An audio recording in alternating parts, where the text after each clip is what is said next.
Okay, most people have managed to get a space aside now. Great, excellent. So for those of you who've been coming to this centre for a long time, you may notice that when I give a talk, it is based on Buddhist principles, it is a Buddhist centre, but I usually talk about just how we can improve our lives just by changing our attitudes. Because there's much in our life we have not got the power, the ability to change.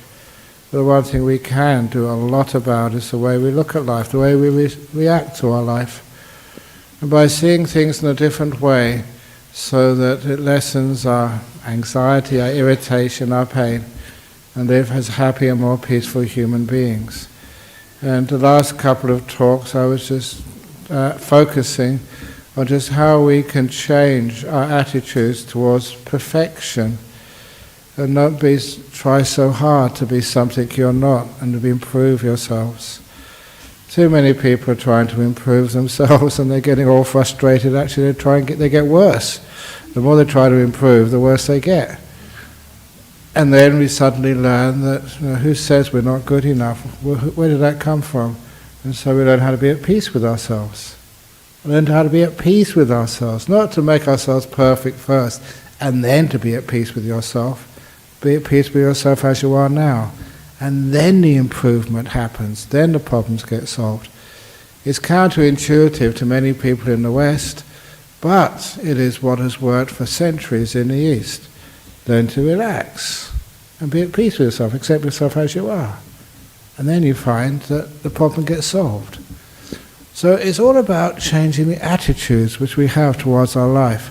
And somehow or other, somehow the Western world, and I say this as a Western-born person, has been just so into progress and development and not really recognizing just what we already have. There's a basic saying of Buddhism, which, if you're going to learn any Buddhism, you don't need to learn lots and lots and lots and lots and lots and lots of theories. You don't need to read all the books, thank goodness, because there's heaps of them. All you really need to do is understand what those books really mean. And that saying is, when you want something more, you can't enjoy what you already have. You can't even appreciate what you already have. Because you're not looking at what you already have. You're way over there wanting something more. To develop the next addition to your house. How many more rooms do you need in a house? My house has only got one room. I live in a cave. It's beautiful. It's so simple. It doesn't take long to clean it up. And even I don't need to clean it up. Someone cleans it up for me. Out of compassion for the cleaner, I only have a small room. Imagine you go home tonight and you've only got one room. And that's all you have in your house. Oh, what bliss. You don't have much to clean up. You can't have many possessions because you can't fit them in. You don't have to spend all your life saving up and paying off the debts to build these huge mansions in which you live. Look at how we live these days. You live in mansions which even kings 100 years ago would not be able to live in. They're so huge and big. Why do we do that? Because it's what everybody else does. And sometimes we need some people to say, what on earth are you doing? Can't you actually look at things in a different way? Small is much more beautiful. And also, I never expected to actually go on this, but those of you who were privileged, were fortunate to be poor when you grew up. You had to share rooms with your brothers, sisters. Sometimes people say they had to share the same bed with 4 or 5 siblings. Yeah, you may not have got much sleep at night, but you sure had a lot of fun together. And you learn how to love one another. It's one of the things which, because I was poor, I spent my whole life in the same room with my brother. Only one bedroom we had to share. We didn't have private bedrooms. And those of you who've seen my brother, we love each other, we get on. Even he was a banker, I was a monk. You couldn't get sort of two more diverse careers than that. But, we respect each other, love each other, to this day. And I often say, why was that? Because we had to get on together. And now you give separate rooms to all your kids, huge mansions, which means that we don't learn how to get on together. We don't learn how to love. We don't learn those attitudes of life. So I always think small is incredibly beautiful. It's great for the economy, great for not wasting all the resources of our planet, bad for the building industry, bad for the government, bad for the GDP, but really great for human happiness. Small, close together, learning how to get on, because you have to. So changing attitudes like that is part of my life. It's being a bit rebellious, but why not? And one of the biggest attitudes which I wanted to change in my career as a monk is just the way that we look at material stuff being really important. Things are not important. People, relationships are. Doesn't matter how much stuff you have. Look, experiences which I've had as a monk, because as a monk, I really recommend this lifestyle. If you really want to go to interesting places where you people can't go, I can go to these places because I'm a monk. You can go to see royalty, go to see, presidents. I met a couple of presidents, a couple of royalty, and you guys can't. How can you get to be there in those places? And you can as a monk, because it's weird. Somehow or other they think because you're religious, you must be really special. Especially if you're in politics, they need all the blessings they can get. Seriously. So that's why they and one of the things which I've noticed talking to prime ministers and presidents, quite a few of them now, that one of the things which they ask you is they say, help. The problems of the world are just so tough, and they've run out of solutions. Literally, they don't know what to do. And they say, we're open for any suggestions, any new ways of dealing with these things, because it's just hopeless, whether it's economy, terrorism, global warming. Help!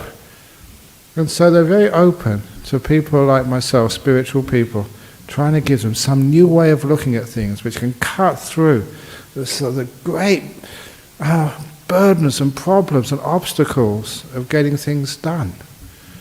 So, seeing that, you get into some very interesting areas of existence, which gives me an opportunity to maybe do some stuff.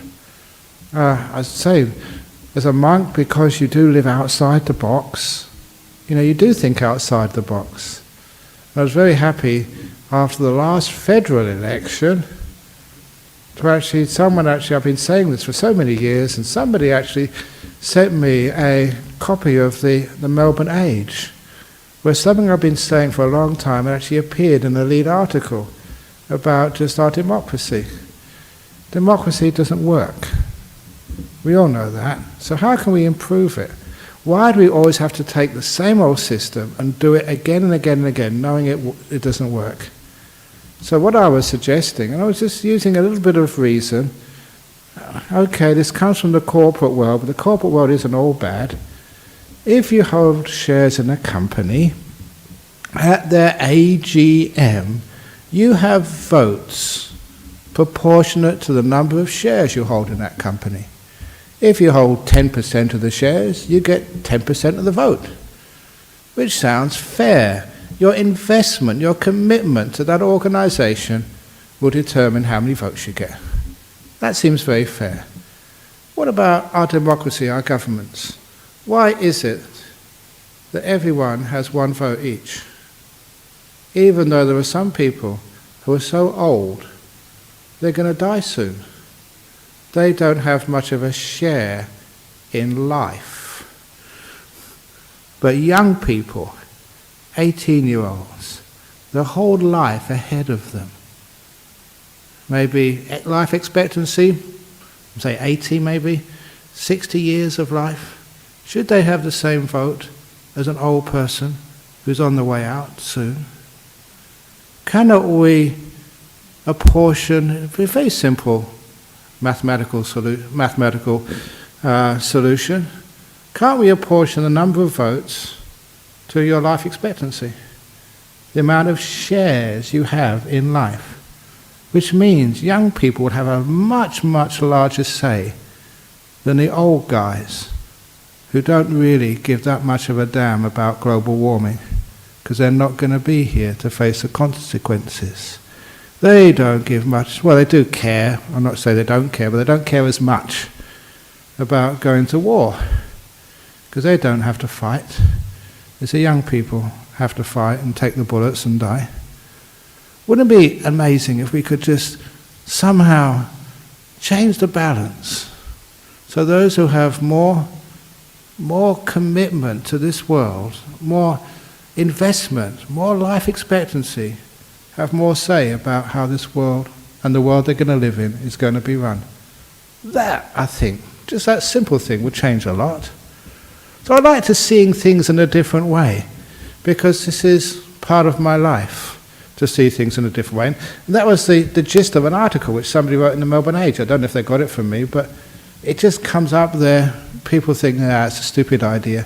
But eventually these ideas get some traction and people realise, one of my other great ideas, our education system, kids over here in West Australia have already done the year 12s, how much stress that is. And everybody knows. Just getting high grades in year 12, which is the pre-university exam, doesn't guarantee you're going to be successful in life. It's just you're good at exams. Look at me. I passed all my exams. I went to Cambridge. And look at me now. I'm broke. I've got no money. I've got a tiny house. I've got no assets, no superannuation. What a waste of time those exams were. And honestly, they were. I'd say that, okay, people argue with me, but I went to Cambridge University, hang out with Nobel laureates, people top of their field, and then I decided to become a monk. Why did I become a monk? I told people actually, I think in New Year's, because I had a relationship, she dumped me and I became a monk to forget. That's not true. I wish it was true, because that would be really romantic, that would be really cool. But then someone said, well, it could be true, Ajahn Brahm, because you've forgotten. It's logically consistent. But no. But you became a monk, and then you were with these old monks in northeast Thailand who had only gone to school for 4 years. And after a few weeks, you had to admit, you had to confess to the fact that they were much smarter than you were. They were much more intelligent. And I think, what have I been doing, working so hard? And these people are far more intelligent than I am. And there's something wrong with our education system. We learn how to think. We don't know how to be still. And how to listen and how to know. One of the reasons why we're in such a big problem in our life, because we listen to all these thoughts, we solve problems through thoughts, and we don't really solve the problem, we just make more problems. Thoughts are just out of control. And you know that. When you really have a big problem, a lot of anxiety, a lot of difficulty in life, what do? You think like crazy. And it makes you more mad. And you never find a solution that way. Solutions come through stillness. So this is actually what we learn, sort of as monks. We learn how to be still and let the mind see things, how we can hear things. Like thinking is like talking back at life. Have ever you lived with somebody and you talk to them and they're not listening? They're listening to their thoughts, they're not listening to you. And that's like you're living with life. Life is always teaching you, giving you advice, but you never listen because you're too busy talking to yourself inside with your thinking world. When you're still, It's amazing just what you understand and what you see. Somebody was asking me earlier, so you see, all of these monks in the time, when I was where I grew up, and even beforehand, in the old books which I used to read, all these monks used to live in the forest, in nature. And they said their greatest teacher was nature. Because they would always be listening to nature. Much more than books, much more than experts like me, in front of a microphone. They would go out there and learn it for themselves, in the raw nature. Look, one example of that. In a few days' time, I don't know what it is, that recently there's a spate of deaths. There's a funeral here this afternoon, a funeral here on Wednesday, there's another funeral I have to go to on Tuesday. I don't know why people are dying, perhaps because they waited until after Christmas and New Year to get it over and done with, and then they're not going to die. They scheduled it for out of compassion for everybody else. I always say that to people, that, look, don't be so selfish. Why do people die when they want to die? You should think of your friends and your relationships. Make sure it's convenient for them. I always say that during the rains retreat, because we go on retreat for 3 months every year, the monks and the nuns, so we can have some peace and quiet, we can meditate. So I ask everybody before our rainy season retreat begins of 3 months, because my rest, relaxation, please, don't die during the rains retreat. Die beforehand, afterwards, whenever you want, but that 3 months, please. Be respectful, don't just be selfish and die when you want to die. Because that's just messing about, you can't do that. But anyway, so there was a young person. That causes so much suffering for people when young people die. There's something about this, they haven't lived a full life yet. Why? Why does that happen?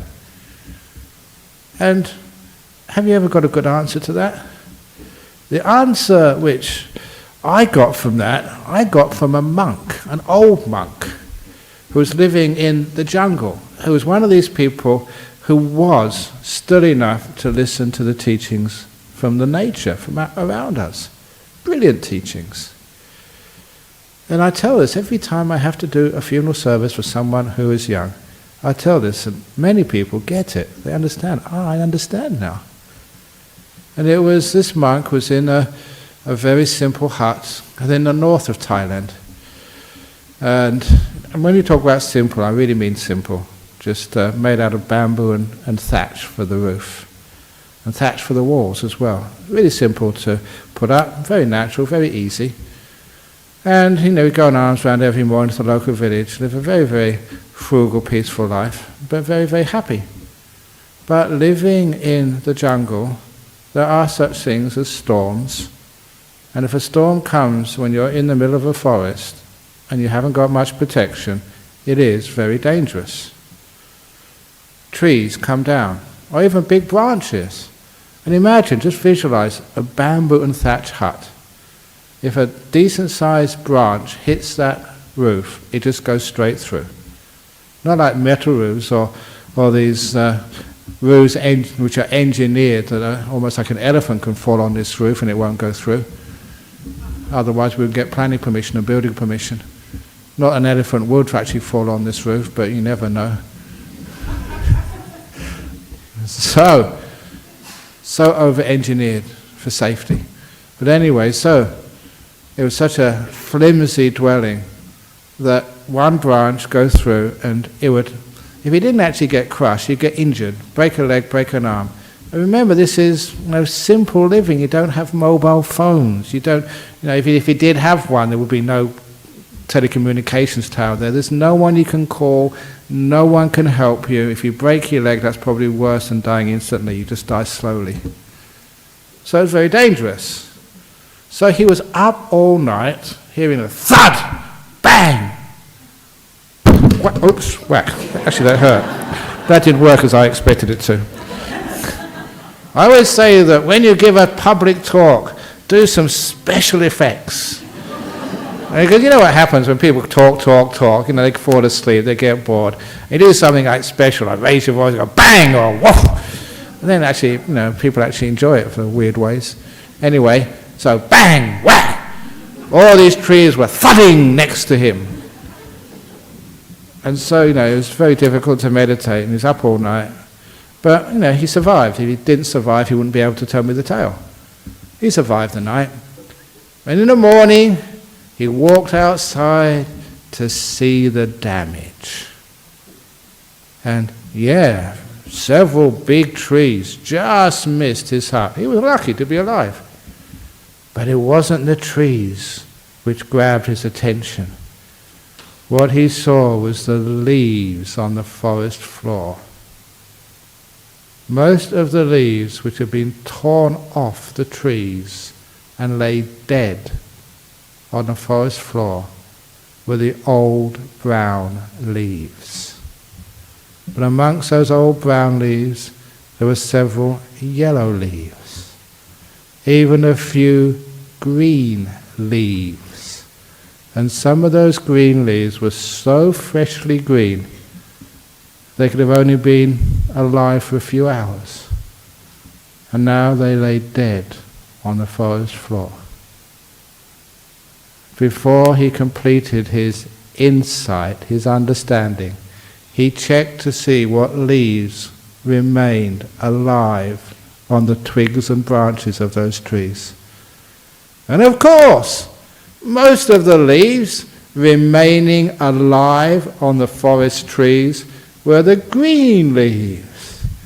But even though a few green leaves had been torn off and laid dead on the ground, there was still a few curly old brown leaves still clinging on, even though the young green leaves were torn off and laid dead. You understand what we mean? Even though young children die, there are still some of these old people who keep coming to our centre every Friday for years and years and years, still clinging on.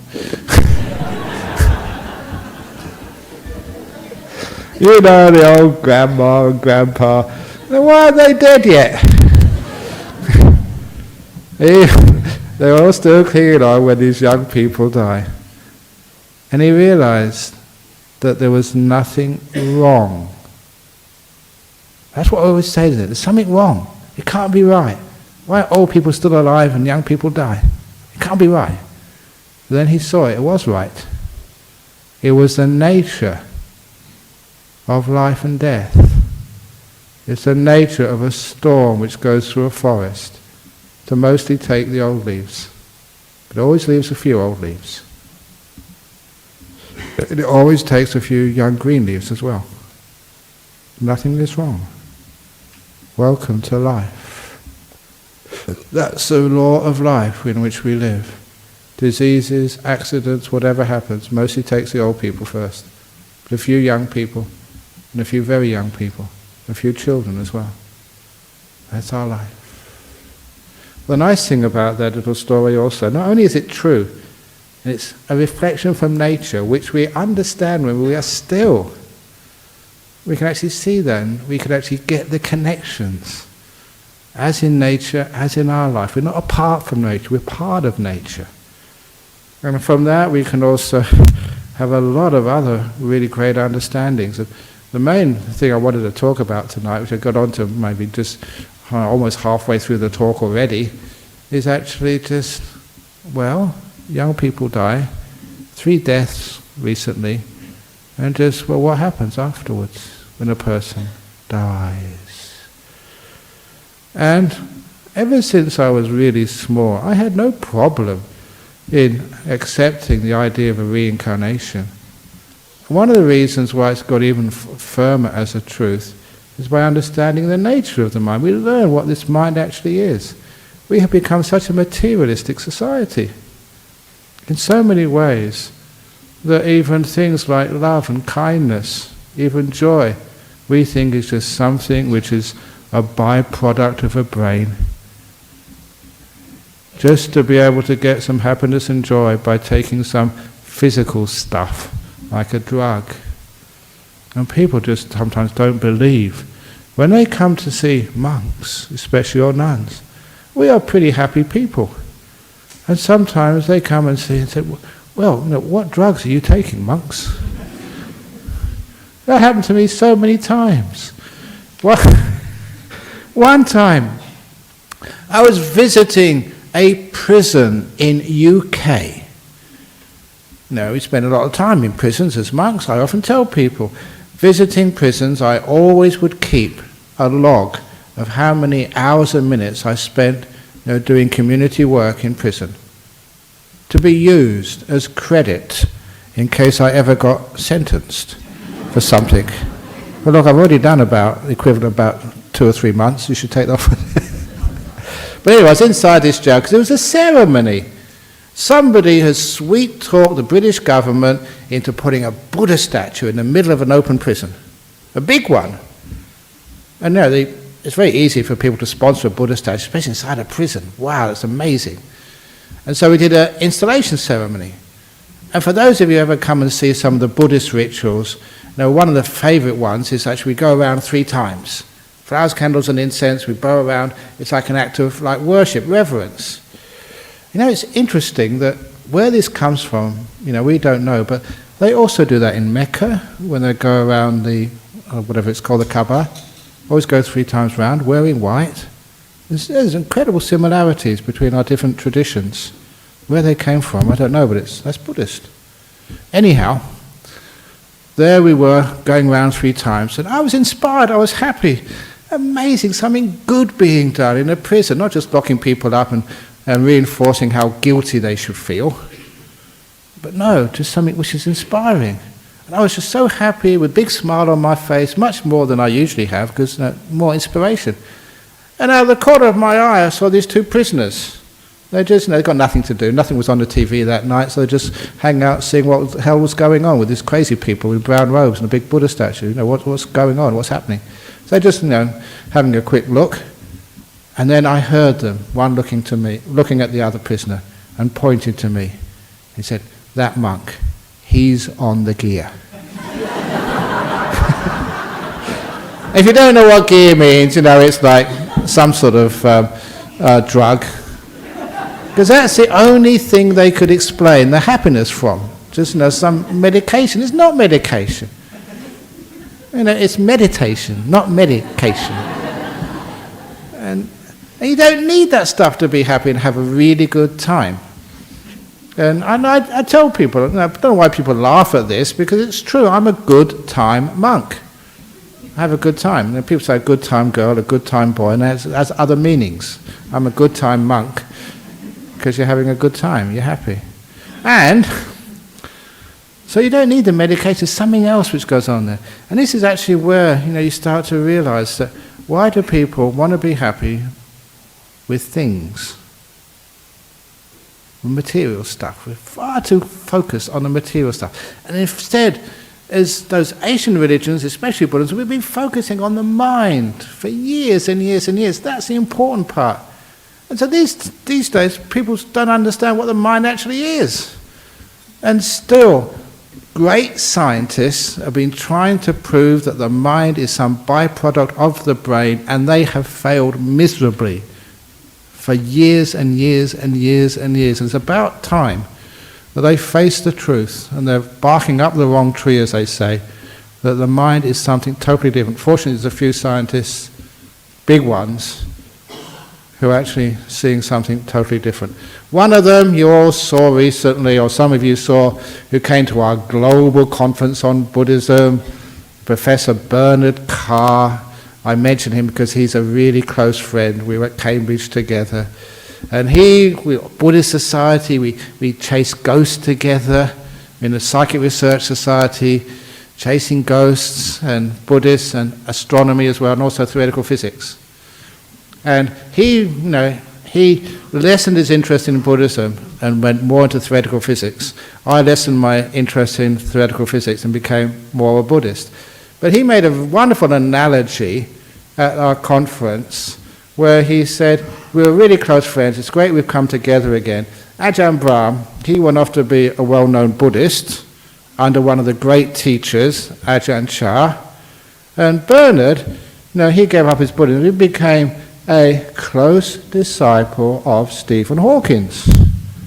He told me only recently, I went for lunch with him when I was in Cambridge last October, November. I didn't realise just how close he was to Stephen Hawking. That in that movie, which they did of Stephen Hawking, The Theory of Everything, I think they called it. In that movie, one of the characters in there was based on him, based on Bernard. So much so that Bernard got invited to the premiere in London. He actually walked on the red carpet, which he thought was really cool.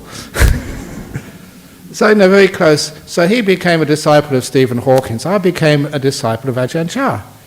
And now we sort of come together again. And he wants to spend the rest of his time, because he's emeritus now, he's retired. He's professor of theoretical physics at Queen Mary College in London.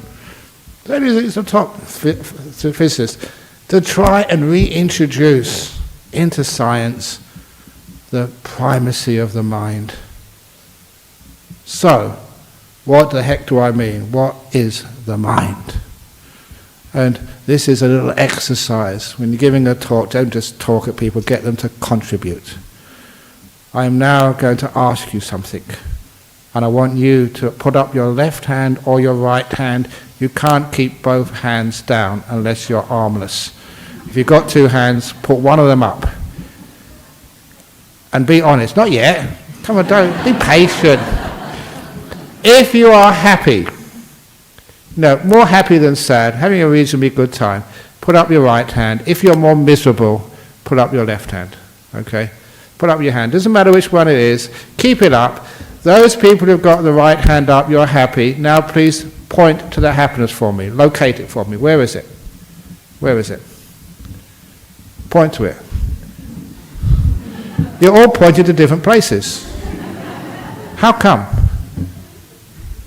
Your head? Is your head happy? Now you can put it down. This is an exercise because it's so hard to locate happiness. You're not imagining it. In fact, happiness is a real thing. It's tangible. You know it. You experience it many times. Different forms, but it's real. Where is it? Next time you're angry. Where is anger? Where is it? Is it in your head? Is it in your tummy? Where is it? The point is that we can't locate these things because these are things which exist in the mind. Just like you locate or define, like a garden. What is a garden? A garden is where you find trees and flowers and lawns. A garden is defined by what exists in it. So if you want to know what the mind is where love, kindness, happiness, anger, anxiety, fear, hope, peace, where all of those flowers and weeds live. That's what defines the mind. So it gives you an understanding of what that mind actually is. It takes it away from being some philosophical, superstitious, what actually is it? Where you find those things, those qualities, that is where the mind is. And you will soon figure out it does not live in physical space. It doesn't live in your brain or in your body here. Now, to prove that again, one of Bernard's and my common friends is actually the house where we had lunch together a few weeks ago. There's a guy called Jeff, and one of my other friends from Cambridge, had a lot of time together. I know that when my friend Bernard came here, I think Cecilia, who was here just a few hours ago, she asked him in public, okay, you were a close friend of Ajahn Brahm, tell us all the dirt. What did he really get up to as a student? What was the naughtiest thing he did? Come on, let us know. Now, Bernard doesn't know much, but my friend Jeff does know a lot, so that's why I've never invited him over here. I was just a student like everybody else, did really stupid things. But fortunately, I didn't get caught. But anyway, his daughter, Pascal, she came, she's married and now got a kid. She came and saw me just in October as well. And when she was at grade 1 primary school, that was when the teacher asked her a question. This is a brilliant story. In philosophy, this is actually where you start with a story, a logical sequence which you end up in a place you never expected to end up. And it changes the way you look at life. And this came from a 5-year-old kid who later on went to do postgraduate research in Oxford in biochemistry. So she's obviously just a really gifted kid. But at 5 years of age, her teacher, grade 1 at school, asked a question. What is the biggest thing in the world? That was the question. And one kid put a hand up. He wrote to me about this, and this is actually what happened. My daddy, a 5-year-old kid. You know, for a 5-year-old kid, daddy is huge. And some other kids say, no, miss, an elephant. They've just been to the zoo. Elephant's much bigger than anybody's daddy. No, miss, a mountain is much bigger than an elephant. Actually, you're getting somewhere. This is the whole point of the exercise, getting the kids to actually to think and to imagine and to know more. And then Pascal put her hand up and said, no, miss, my eye is the biggest thing in the world. And at that, even the teacher didn't understand what the heck she meant. What do you mean, your eye? And then this 5-year-old genius said, well, miss, my eye can see her daddy, my eye can see an elephant and a mountain and so much more. If all of that can fit into my eye must be the biggest thing in the world. That is genius. It's genius because it sees things in a different perspective than other people think. And you can't fault it. It's just seeing things from a different angle. And now you know what's the biggest thing? Your eye. Because everything you see can fit into it. It's huge. But I wrote back immediately and I said 9 out of 10, but not 10 out of 10. Because your mind can see everything your eye can see, and many other stuff you can't see with your eye. Imaginary things, flying pigs, striped elephants. You can imagine all of that sort of stuff. You'll never see that. And your mind can also hear stuff, real and imaginary sounds. It can smell, it can know tastes, it can feel feelings in the body, even like phantom limbs sometimes, real and imaginary sensations. It's also got its own area. You know, the love, the kindness, the fear. In fact, I argued, everything you can ever experience and know in life can fit into your mind. So, your mind is the biggest thing. Not in the world, because you can know the world, and that can fit into your mind. Your mind is even bigger than the world. Now that is a logical argument which I've never had any philosopher manage to tear apart and deny. It's just looking at life in a different perspective and coming up with an incredible answer about how huge and powerful your human mind is. Which is why people continue to report to me weird and strange things. Mind games and stuff. And you know, I told the story a long time ago and people said, yeah, that's true, but they didn't actually believe it. But no, I heard it from the source, and the source swore to me. I asked him again and again. Yes, it happened. The guy who was an anagarika for 1 year at Serpentine Monastery went over to Germany to complete his degree. First day at a university campus, he walked past the ATM machine. This is a great story, and you may actually get some benefit from this if you understand it and practice it properly. So he walked past the ATM machine, And he said the ATM machine emitted a sound. He called it a gurgling type sound. Very difficult to define, but it made a sound just as he passed by. And he took that as a welcome from the ATM machine to the campus. And so from that time on, that was his ATM machine. That's where he did all his transactions. And because he'd been trained by a monk like me, a little bit weird and crazy, but he would always give loving kindness to the ATM machine. May you be happy and well. May you never run out of cash. May your clients never hit you and swear at you when they find they've got no balance. May no robbers never tear you out of a wall with a four-wheel drive or blow you up trying to get the cash. May you live at peace and happy.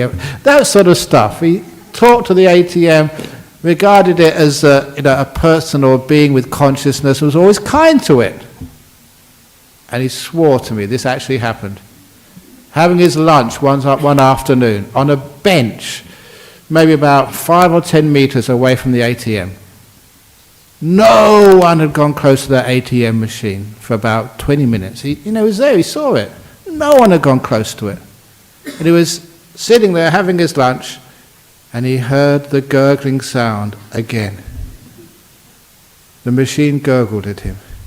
And he looked around, and he saw a 20-euro note come out of the machine.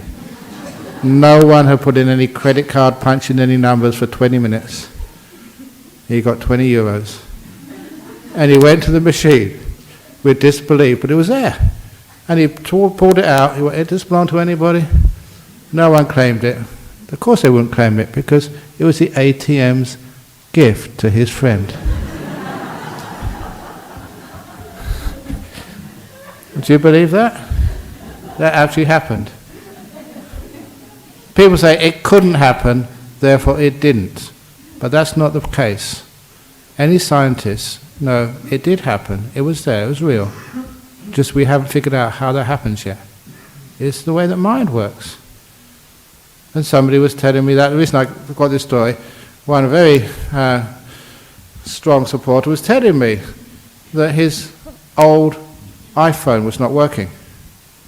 Sometimes your mobile phones, you use them so much and they get a bit past it, but he was just, he was trying to live a simple life, so instead of replacing, getting a new one, he kept the old one. And when it wasn't working, he banged it, he hit it. And of course it still didn't work, and then he realized, I'm a Buddhist, that's not the way it should do things. So he apologized to his iPhone. "I'm sorry, iPhone, I should not have hit you, I really apologize, will never do that again. I wish you all peace and happiness." And he said, it started working immediately. It did. I've tried that before, not with iPhones, I don't have an iPhone, but I tried that so many times. Even, I saw her earlier, Ronnie, is she here, Veronica? She's over there around the back somewhere. They were trying to open their car. I came back from a ceremony, and I was just walking down the road here on a Saturday afternoon, and the Kalyana Middle group, they were about to go out, kite surfing, doing something weird. And anyway, the boot of their car was locked tight, and they could not open it. And they were trying for now 20 minutes. Oh, over there, there you are. Well, how long were you trying to open up that car before I came along? Only 5 or 10 minutes, yeah. How many people tried? Only 2 of us. But you couldn't do it? Yeah, there we go. Looks like I opened it, okay. So I came along, and they said, Ajahn Brahm, please could you use your powers to open the car?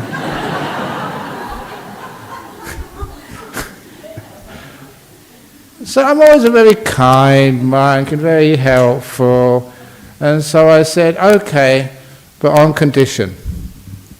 I wanted to make a deal. The deal was that Ronnie at the back there would become a nun. And she said yes, never ever imagining I could do it. But of course, that's what you do. You give it loving kindness. Nice car. That was what I did. Nice car. And I put the key in, and I turned it, and it opened straight away. And poor old Roddy has to become a nun now. Be careful playing around with monks. It's very dangerous. But fortunately, that one of the other youth group members was a lawyer. She saw the loophole straight away, which is why Roddy doesn't have to become a nun yet. She said, "You never mentioned the time. Maybe in 50 years or her next life sometime, and she promises, yes, she will become a nun, but didn't say when. That was a loophole." But it's amazing what you can do with the mind. And this is something which we've seen for such a long time. The mind is huge. And I spent most of my life as a monk investigating that, getting to know it, what it's really like, how powerful it is. And it is enormously powerful. And as a scientist, you wish you could take that evidence out there and show it to people. So we realize that this mind is incredibly powerful, and this is actually what we should be doing in our modern world. So strengthening the mind, not our brain, not learning how to think, but learning how to be still and accessing much more of the power which we've lost, with our mind. And it's incredible what it can do. So, because of that, it's always been the case in Buddhism, focusing on the mind, learning what your mind is like. The exercise which we do is meditation. That's how you really strengthen the mind, get to know it. Similarly to end up with now, because I'm going over time again. Sometimes the only way you can convey these truths is through similes. And very hard to find similes, but this is one of the simile which I used, the simile of the emperor. So once there was an emperor, but every time the emperor came out in public, the emperor was always covered head to toe with 5 pieces of clothing, with boots that went right up to the thighs, with his trousers which went way over the top of the boots to the ankles, and really high up his, I wasn't his, I don't know who it was, the chest, and a big jacket which overlapped the top of the trousers, went right up to the neck and right down to the arms. Huge gloves which overlapped the sleeves of the tunic, and a helmet, like Darth Vader or something, which overlapped the top of the tunic. So you could not see any part of the skin or the eyes or the face of this emperor. You didn't know who the emperor was. What is it, a girl or a boy? Old or young? Asian, Caucasian, African, or whatever. You couldn't see the body at all. All you could see was the coverings, the 5 coverings. The helmet, the jacket, the gloves, the trousers, and the boots. So no one really understood this powerful emperor, who it was. And the only way you can find out is to take off those 5 pieces of clothing to find out what's underneath. And in that simile, this is the 5 senses: seeing, hearing, smelling, tasting, and touching. Your mind, the emperor, and it is the emperor, controls so much of what you do in life. Your happiness, your sadness, your ability to love and be loved, your physical health, your peace. It's all this emperor inside. We don't know what it is, who we are. So, we take off those 5 pieces of clothing: seeing, hearing, smelling, tasting, and touch. That's what happens in meditation. Close your eyes, sight vanishes. Really still, you can't hear anything. Can't smell, as long as no one farts. It disappears. That is why in Buddhist temples they would light lots of incense. Just in case. Master smell. There's always reasons for this.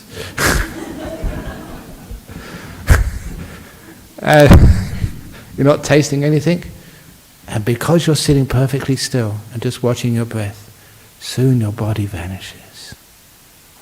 Can't feel the feet, can't feel your hands. No aches and pains anywhere, the body disappears. Then your breath disappears. Then you go, the last of those 5 senses has vanished. And the only thing left is your mind, the 6th sense. That's what happens in meditation. That's what you're doing this for. You carry on like this, and soon everything on those 5 senses vanishes. Your girliness, your Sri Lankanness, your Englishness, that's all outside in the body. Being old, being young, that's body stuff. When all that vanishes, you find out who this emperor is inside, for yourself. Not theory, not believing somebody else, your own direct experience. And that is what meditation does. You find out, what is this mind? And it will blow. Actually, how can knowing the mind blow your mind? But you know what blowing the mind means. It just really amaze you, just how powerful is this mind. That's what the monks and nuns do. Spend so much time, then the body vanish and disappear. See these beautiful lights in the mind. Incredible bliss and power there for you. Understanding this mind is much more powerful than this body. Little driver gets into this body for a lifetime and afterwards goes and gets another body, or just goes to incredible other places where that mind can live for long periods of time. And how this mind creates time and creates stuff. If you want to know who the creator is, it's not some God in the sky. You are the creator. This mind. Once you know that, you know just how you can get 20 euros out of an ATM. Very useful skills in today's economy. Thank you for listening.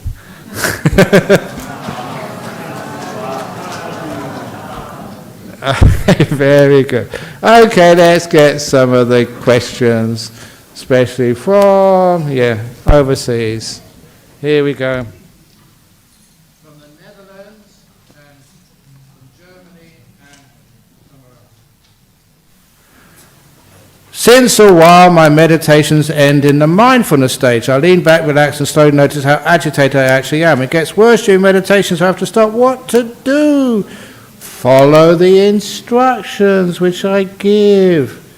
So if you start by especially paying attention to the peaceometer, then you'll find when the peaceometer gets more and more still, then you're actually looking at what's really important, so you de-agitate yourself. So sometimes it's because the mindfulness is not put in the right place. You're not really seeing what the problem is. And if you put the mind on the peaceometer, as I mentioned here, it'll probably be solved. Next question, letting go. Are these 2 words overused these days? People seem to be careless users for anything they cannot get or do not want to put effort into. Exactly. You go to work and instead of people saying you're fired or we sack you, they say we have to let you go. They don't have to let you go, you're sacking me. But it is overused, and sometimes people complain, well, if we just let go, we get nowhere in life. Exactly. There is a time for letting go and a time for doing stuff. So, if you need to go to the toilet, do not let go in this room. You put effort to get to the toilet first, and then you let go.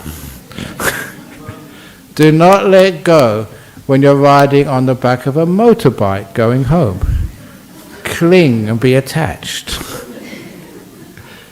So letting go is a skill which we use when it's appropriate.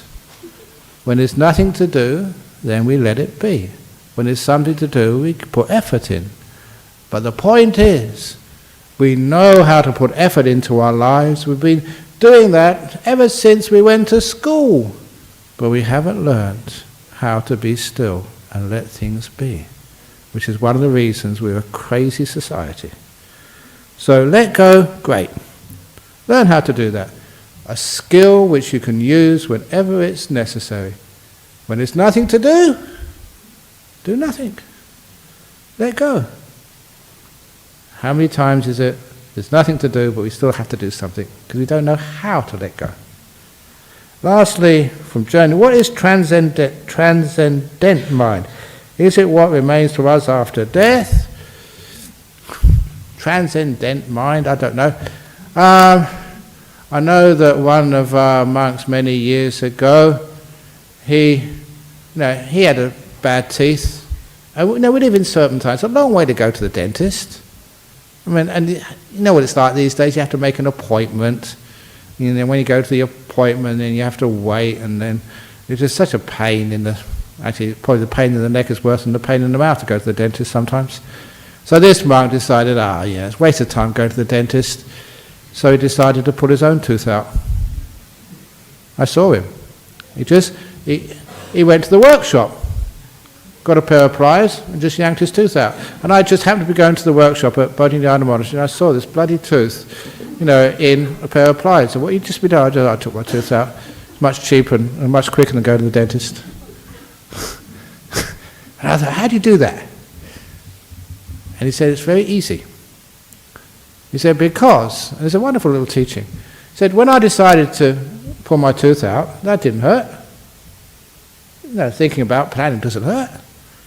And when I went to the workshop, that didn't hurt. When I picked up the pliers, that didn't hurt. When I put the pair of pliers on the tooth, that never hurt. When I wiggled it, that hurt. But, just for maybe 20 seconds, 30 seconds, and it was out. And it didn't hurt much afterwards. It's only 20 seconds of pain, that's all. But if that was you, even before you'd even picked up the pliers, it would hurt like hell. You see what pain is? Anticipation. He trained himself not to anticipate, being in the present moment, so there's only 10 seconds of pain. So that is what we call how to transcendental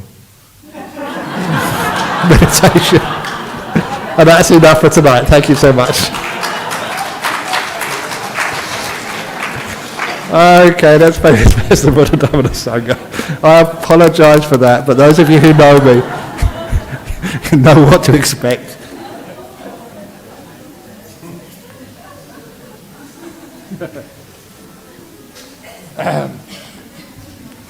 Arahang Samma Sambuddho Bhagava Buddhang Bhagavantang Abhivademi